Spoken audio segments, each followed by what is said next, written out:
ભગવદ્ ગીતા અધ્યાય 1 કુરુક્ષેત્રની યુદ્ધભૂમિ પર સૈન્ય નિરીક્ષણ. શ્લોક 25. ભીષ્મ દ્રોણ પ્રમુખતઃ સર્વેષાં ચ મહીક્ષિતામ ઉવાચ પાર્થ પશ્યેતાંશ મેતાન કુરુનીતિ. અનુવાદ. ભીષ્મ, દ્રોણ તથા વિશ્વભરના અન્ય બધા જ રાજાઓના ઉપસ્થિતિમાં ભગવાને કહ્યું, હે પાર્થ, અહીં એકત્રિત થયેલા બધા કુરુઓને જો. ભાવાર્થ. જીવ માત્રના પરમાત્મા તરીકે ભગવાન કૃષ્ણ એ જાણતા હતા કે અર્જુનના મનમાં શ્રી ગડમથલ ચાલી રહી હતી. આના સંદર્ભમાં થયેલા હષિકેશ શબ્દનો ઉપયોગ દર્શાવે છે કે ભગવાન બધું જ જાણતા હતા.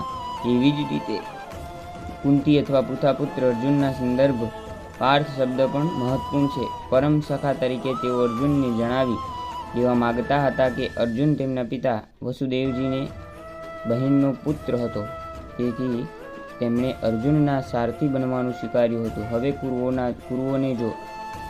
અને જ્યારે કૃષ્ણે કહ્યું તો આનાથી તેમનો શો આશય હતો?